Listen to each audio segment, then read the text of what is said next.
Disons que je pense aujourd'hui à ce pourquoi j'étais allé à Sigiri, rendre hommage à l'honorable Diawara qui est retourné chez l'Éternel. C'est ça qui m'avait amené à Sigiri, évidemment. Quand j'ai voulu retraverser la frontière parce qu'il y avait un embargo au Mali, j'ai été confronté à des fonctionnaires qui m'ont refoulé, ce qui m'a d'ailleurs étonné parce que j'ai pensé que la CEDEAO avait fait un embargo sur le Mali, pas sur les Guinéens. Ça ne fait pas partie de la réunion de la CEDEAO. Voilà, et aujourd'hui, j'en ai profité quand même pour prendre quelques jours de repos. Et je suis revenu parce qu'il faut déposer les dossiers pour la candidature à la présidence de la République conformément au mandat que le PADES m'a donné. Voilà, vous rentrez toujours engagé dans ce combat? Qu'est-ce qui vous a poussé à aller vers le Mali pour rejoindre Sigiri? Quelles sont les raisons? On le fait souvent parce que malheureusement il n'y a pas de route dans ce pays et la plupart des personnes se sentent obligées d'aller par avion à Bamako et prendre la voiture pour Sigiri et pour Kankan. Voilà. Et comme entre-temps, entre mon arrivée à Sigiri et à Kankan et mon départ, il y avait eu le coup de force contre le président Ibeka. La CEDEAO avait fait un embargo. Donc lorsque je suis allé à Bamako, il n'y avait plus de vol, c'était suspendu. Au retour, donc, pour aller à Sigiri, c'est là que j'ai été arrêté par la gendarmerie qui a pris le risque de m'expulser. Bon, c'est arbitraire, je ne vais pas m'étendre là-dessus. Parce que l'embargo a été fait contre le Mali par la CEDEAO. C'est quelque chose que nous allons d'ailleurs discuter, le bien fondé, est-ce que c'est vraiment bien fondé?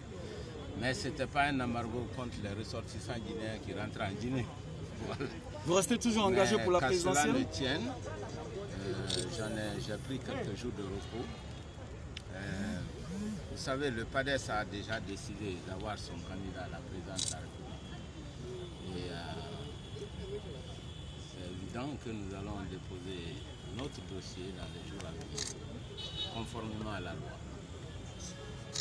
Ceci dit, dans l'avion, je me posais la question si l'embargo contre le Mali était une bonne ou une mauvaise chose.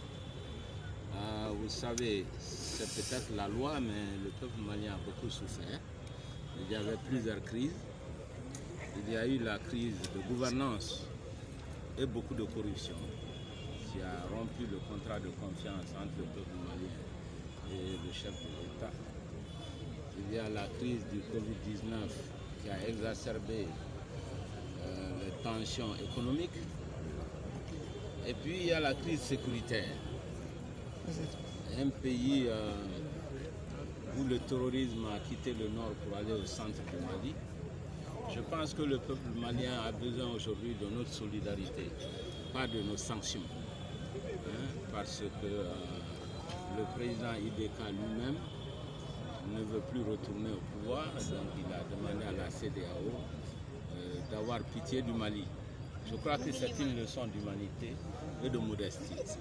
Et je crois que nous, les Guinéens, nous devons être solidaires du Mali, essayer de soulager les tensions qui existent dans ce pays.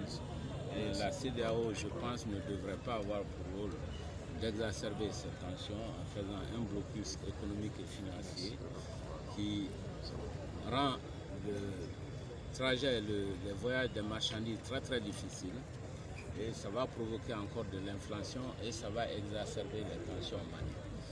Voilà, donc moi je me sens solidaire du peuple malien dans sa totalité, y compris avec le président Ibeka, pour que nous tous nous travaillons pour soulager notre pays frère du Mali. Voilà, je pense que c'est plus important. Alors, en ce qui concerne les aventures personnelles, c'est pas important. Ce qui est important, c'est de venir commencer le combat en Guinée avec beaucoup plus de vigueur encore et de force. Voilà. Merci, s'il vous plaît, on se retrouve là-bas. À la maison. Il faut le faire rentrer par là.